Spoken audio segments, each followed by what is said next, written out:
Hey everyone, welcome to a brand new video of Mr. Footy Curious। आज मैं कोई news की बात नहीं करूंगा। इस वीडियो में हम बात करेंगे जो बहुत भसड़ हुई है बहुत सारी टीमों के साथ इस हफ्ते। चलो स्टार्ट करते हैं ये वीडियो।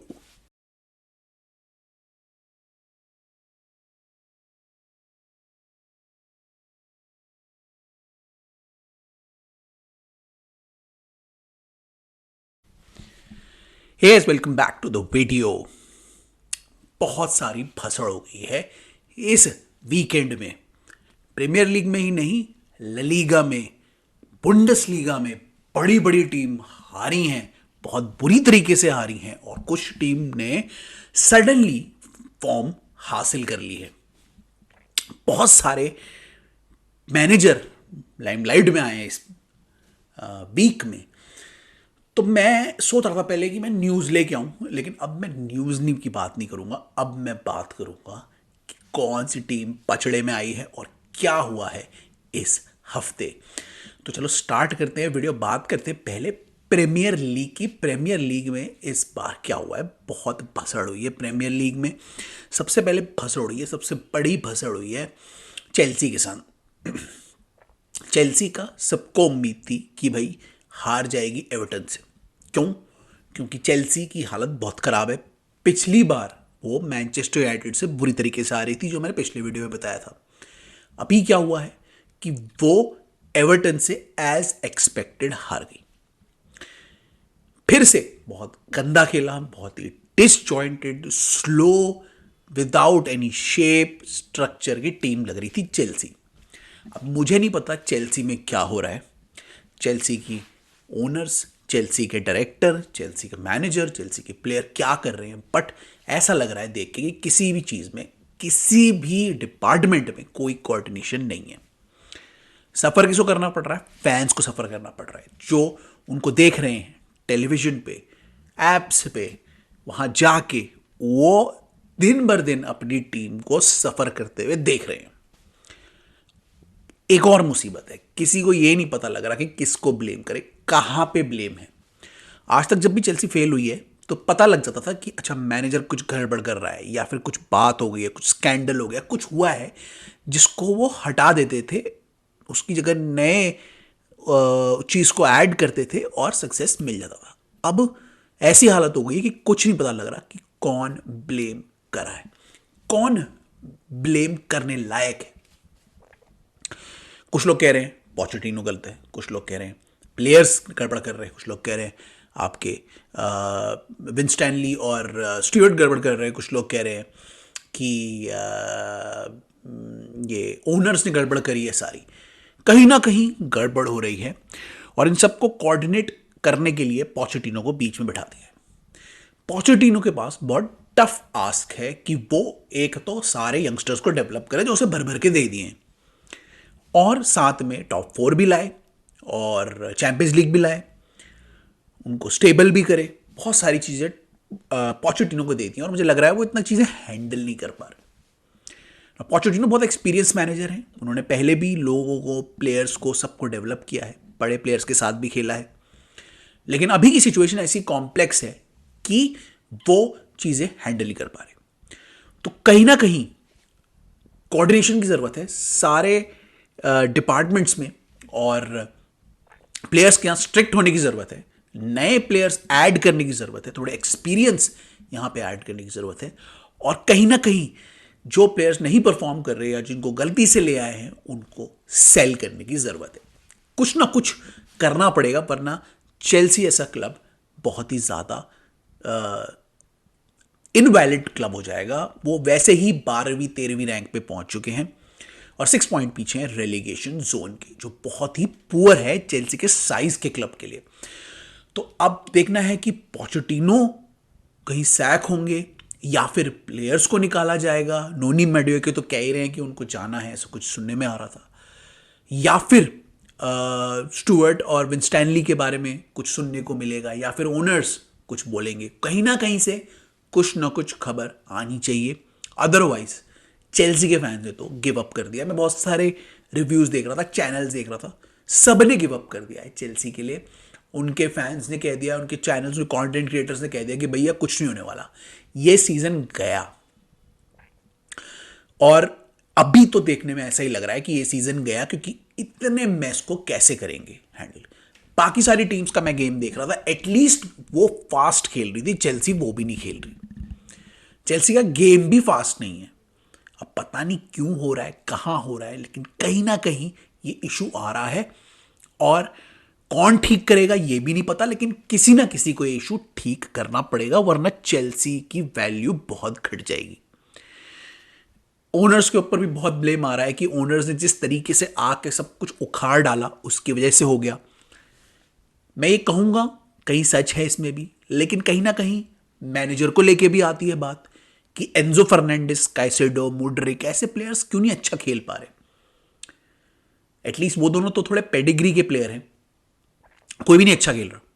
और जो टीम ने अभी इतना अच्छा परफॉर्मेंस दिया था सिटी अगेंस्ट, वो सडनली इतनी बेकार कैसे हो गई है।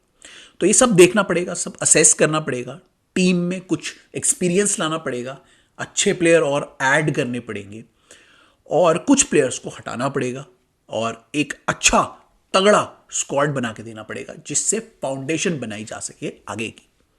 मुझे ऐसा लग रहा है कि ओनर्स ने फ्यूचर फाउंडेशन के लिए करंट फाउंडेशन को बिगाड़ दिया है। तो कुछ ना कुछ करना पड़ेगा, कुछ ना कुछ अच्छा करना पड़ेगा, ओनर्स को करना पड़ेगा, और कहीं ना कहीं से ये मैजिक फॉर्मूला ढूंढना पड़ेगा।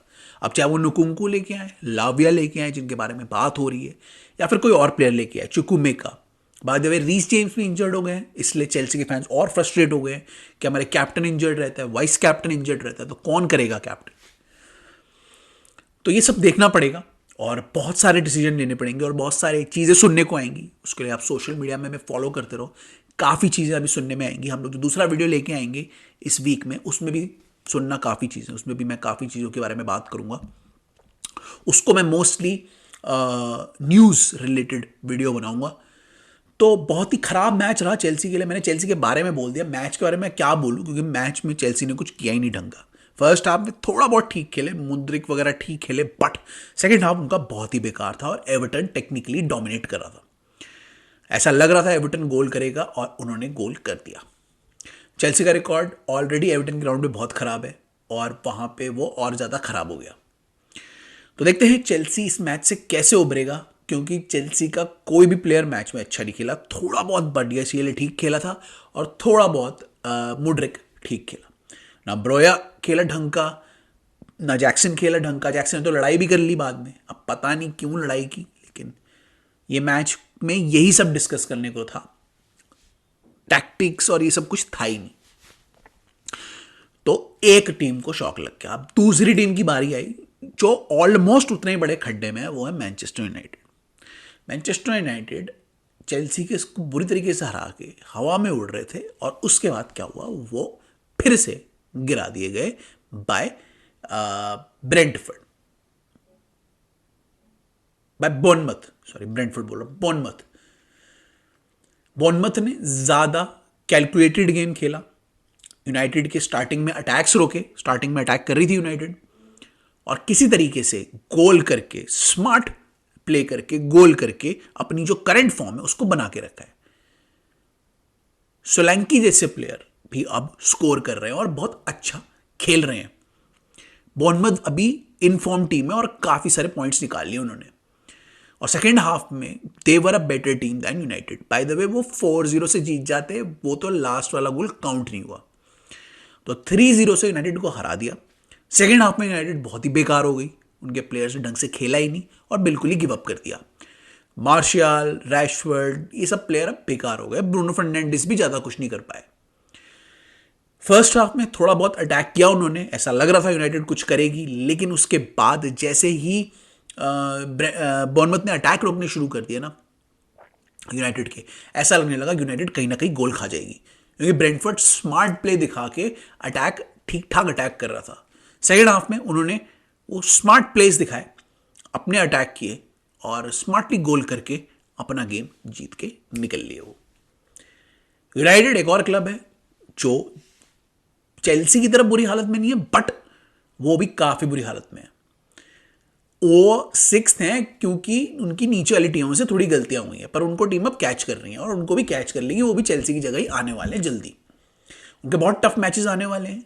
टेन हाग के लिए सरदर्द बढ़ने वाला है और पोचेटिनो के साथ एक ऐसा मैनेजर है टेन हाग जिसका प्रॉब्लम हो सकता है। बाय द वे वो मैनेजर ऑफ द मंथ थे, मुझे तो नहीं दिखे वो मैनेजर ऑफ द मंथ, तो मुझे नहीं पता कि अब टेन हाग का क्या होगा, क्योंकि मैनचेस्टर यूनाइटेड का बहुत टफ मैच आने वाले हैं, लिवरपूल बायर्न सबसे फेस करना है उनको। क्या होगा क्या नहीं होगा मुझे तो पता नहीं, बट उनकी टीम भी टेक्निकली बहुत डिसजॉइंटेड है, अच्छा नहीं खेल रही है, प्लेयर्स स्लो हैं, चेल्सी की तरह स्लो नहीं है बट स्लो है, और कोई कोऑर्डिनेशन नहीं दिख रहा, कोई अटेम्प्ट इंस्टिंक्ट नहीं देख रही है गोल करने की। और मैं इसका एक एग्जाम्पल दूंगा अगले मैच में, इसकी मैं बात करूंगा। तो यूनाइटेड भी टैंक में है, अब क्या होगा यूनाइटेड का, कौन से प्लेयर्स के लिए वो जाएंगे, वो भी लिंक्ड हो रहे हैं बहुत सारे प्लेयर्स यहाँ चेल्सी की तरह, और उनके बहुत सारे प्लेयर्स एक्सपेक्टेड हैं आउट इस विंडो में, जो जनवरी विंडो आ रही है। तो इन दोनों मैचेस में मैं सिर्फ टीम्स की बात कर रहा हूं, क्योंकि टैक्टिक्स में क्या बात करूं, इन दोनों मैचेस में कोई टैक्टिक्स थी ही नहीं। तो क्या हुआ, यूनाइटेड भी अभी अटकी हुई है, लेकिन यूनाइटेड टेक्निकली डिजर्व करती है और नीचे आना। अब देखते हैं बायर्न के साथ क्या होगा और बाकी टीम्स के यूनाइटेड का क्या होगा, कि बायर्न के साथ भी एक गड़बड़ हुई है, उसके बारे में बात करेंगे। लेकिन यूनाइटेड भी चेल्सी की तरह खड्डे में है, तो देखते हैं अब किसको पहले निकाला जा सकता है, पोचेटिनो को या टेन हाग को। क्या ये दोनों रहेंगे, क्या दोनों निकलेंगे, आप बताना। यही क्वेश्चन मैं ट्विटर में भी पूछूंगा, वहां भी बताना। तो यूनाइटेड भी हार गई, चेल्सी भी हार गई, तीसरी टीम कौन सी हार गई, आर्सेनल हार गई। आर्सेनल का मैच था एस्टन विला के साथ, जो भाई साहब बहुत अच्छा खेल रही है, उनाई एमरी जबरदस्त फॉर्म में है और जबरदस्त खेल रही है, उनका बढ़िया स्क्वाड है। एक्सपेक्टेड तो ये था कि आर्सेनल जीतेगी क्योंकि उनकी थोड़ा सा सोफिस्टिकेटेड अच्छे टेक्निकल प्लेयर्स हैं, लेकिन इवेंचुअली क्या हुआ, जो जज्बा है ना वो एस्टन विला में ज़्यादा था, उनको जीतना था ये मैच, और किसी तरीके से उन्होंने आर्सेनल को हरा दिया। आर्सेनल बहुत गंदा तो नहीं खेली, बट उन्होंने क्लिनिकल चांसेस ऐसे कोई क्रिएट नहीं किए। एस्टन विला ने बहुत स्मार्टली खेला, आर्सेनल के अटैक्स को रोका, मिडफील्ड में कंट्रोल लिया और उसके बाद राइट टाइम पे अटैक करके ये मैच जीत लिया। उन्हें ज़्यादा कुछ नहीं करना था, उन्हें पता था कि वो कुछ टाइम्ड अटैक्स करेंगे, वहां से गोल करने की स्कोर करेंगे और आर्सेनल के अटैक को रोकेंगे। उन्हें पता था आर्सेनल अटैक करेगी, आर्सेनल का गेम काफ़ी फ्लूइड है और ऐसे फेजेस आते हैं जहां पे आर्सेनल बहुत अटैक करता है। तो उन्होंने अपनी जो स्ट्रैटेजी है ना उसको ठीक रख के ये गेम जीत लिया। उनाई एमरी बहुत ही स्मार्ट मैनेजर हैं और वो दिखा रहे हैं कि अगर उनको राइट प्लेटफॉर्म दिया जाए तो कितना अच्छा कर सकते हैं। एस्टन विला को जो उन्होंने चेंज कर दिया है ना आफ्टर जेरार्ड, वो काबिल तारीफ है। जो प्लेयर्स के एडिशन किए हैं, जिस तरीके से स्क्वाड को रोटेट किया है, जिस तरीके से स्मार्ट प्लेस दिखाए हैं, अटैकिंग साइड बनाया है एस्टन विला को, आज एस्टन विला अगर तीसरे पायदान पे बैठी है तो वो बहुत सही बैठी है। और मैं एक बात बता दूं, लिवरपूल नंबर 1 पे है, आर्सेनल नंबर 2 पे है, एस्टन विला 3 पे है और मैनचेस्टर सिटी 4 पे है। कोई एस्टन विला की बात नहीं कर रहा, सब यही कह रहे हैं लिवरपूल, आर्सेनल या मैनचेस्टर सिटी में से कोई विनर निकल के आएगा। लेकिन मैं बता रहा हूं एस्टन विला इस मिक्स में रहेगी, चाहे वो इसी सीजन के लिए रहे, लेकिन वो रहेगी। उनके पास प्लेयर्स बहुत अच्छे हैं और बहुत अच्छे से खेल रहे, बहुत स्मार्ट टीम है वो। तो keep an I on Aston villa, they were fantastic, they created smart place, they picked their moments, they defended well, they bullied Arsenal in the midfield and they deserve to win that match. Very well played by Aston Villa and congratulations to Unai Emery. No, ये जो बंदा है ना इसको बनना चाहिए था, बहुत बढ़िया Unai Emery। नेक्स्ट कौन हार गया, न्यूकासल हार गया टॉटनम से। टॉटनम इस मैच में अपने होम ग्राउंड में जबरदस्त फॉर्म में था, पिछले कुछ मैचेस में अनलकी रहे हैं, लास्ट में गोल खा गए, लेकिन इस मैच में सोच के आए थे कि हम पूरी तरीके से हराएंगे।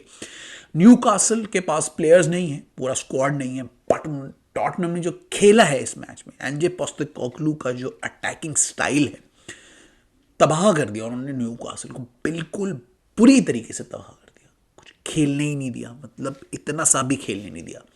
मुझे न्यू कासल की कोई टैक्टिक ही नहीं दिख रही थी, कोई स्ट्रक्चर ही नहीं दिख रहा था स्टार्टिंग में। एब्सोल्यूट डोमिनेशन किया, उनके प्रेस को खत्म कर दिया, क्योंकि खुद टॉटनहम इतनी जबरदस्त तरीके से प्रेस कर रही थी। सॉन जबरदस्त फॉर्म में थे, कुलुसेस्की जबरदस्त फॉर्म में थे, क्या खेल रहे थे वो, बिल्कुल डिस्ट्रॉय कर दिया, 4-1 से हरा दिया। ऑल्दो न्यूकासल लास्ट मोमेंट में एक गोल किया और उसके बाद ऐसा लग रहा था एक गोल और कर देंगे वो। ये मैं बात कर रहा था कि न्यूकासल का इंटेंट लास्ट तक भी था कि चलो हम एटलीस्ट इस मैच में कुछ नहीं कर पाए, 2 गोल जरूर करेंगे, ये होता है इंटेंट।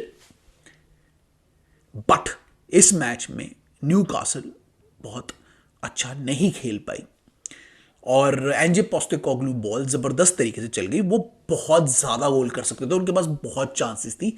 ये मैच 8 या 9 गोल मार 10 पर, बहुत जबरदस्त खेल रहे थे वो। सॉन को खेल नहीं पा रहे थे, कुलुसेस्की को खेल नहीं पा रहे थे, रिचार्लिसन गोल कर गए 2 और बुरी तरीके से हरा दिया। लेकिन ये स्कोर लाइन और खराब हो सकती थी न्यूकासल के लिए, कुछ चांसेस उन्होंने मिस कर दी।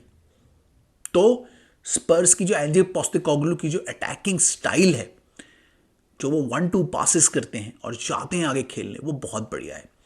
प्लस उन्होंने ऐसे डिफेंडर्स लिए हुए हैं जिनके पास पेस बहुत है, क्योंकि एंजे पोस्टेकोग्लू का स्टाइल ही ऐसा है कि वो एकदम अटैकिंग खेलते हैं। सारे अपने प्लेयर्स को, मोस्ट प्लेयर्स को अटैकिंग पोजीशंस में रखते हैं कि उनके प्लेयर्स को पीछे आना बहुत जल्दी ज़रूरी होता है। और उनके पास इतने अच्छे डिफेंडर्स हैं जो भाग के पीछे आते हैं। मुझे ओडोगी बहुत अच्छे लगते हैं, बहुत बढ़िया डिफेंडर है। बिसुमा बहुत अच्छा खेलते हैं मिडफील्ड में, मिडफील्ड को कंट्रोल किया उन्होंने इस मैच में। और न्यू कासल को ब्रूनो गुमेरेश टाइप के प्लेयर्स को हावी नहीं होने दिया। उनके प्लेयर्स ने अटैकर्स को दबा के रखा, न्यू कासल को कुछ नहीं खेलने दिया। न्यू कासल इस मैच में बहुत निहत्था दिखा और full credit to Ange Postecoglou. उन्होंने अपना स्टाइल नहीं बदला है, उन्होंने कहा था हम ऐसे ही जीतेंगे। और ये जो स्टाइल है ना मैनेजर का, बहुत बढ़िया, उनकी पर्सनैलिटी, उनका स्टाइल बहुत बढ़िया ना। This guy is the manager for future. मैं बता रहा हूं, ये डिजर्बी, चाबी अलोंसो, ये होंगे managers for the future. These guys would be the future top managers. तो बहुत बढ़िया खेला उन्होंने, जीत गए। मैं तारीफ करना चाहूंगा स्पर्स की, बहुत ही बढ़िया खेला उन्होंने। नेक्स्ट अप, ये 4 इंपॉर्टेंट मैचेस हो गए। बाय द वे, लिवरपूल जीत गई, पीछे से आई, जीत गई। और मैनचेस्टर सिटी ने अच्छा नहीं खेला, वो भी पीछे हो गई थी, और लूटन टाउन को उन्होंने भी हरा दिया। ये दोनों जीत गए। नेक्स्ट क्या हुआ ला लीगा में, मैं बारसा वर्सेस जिरोना की बात करूंगा।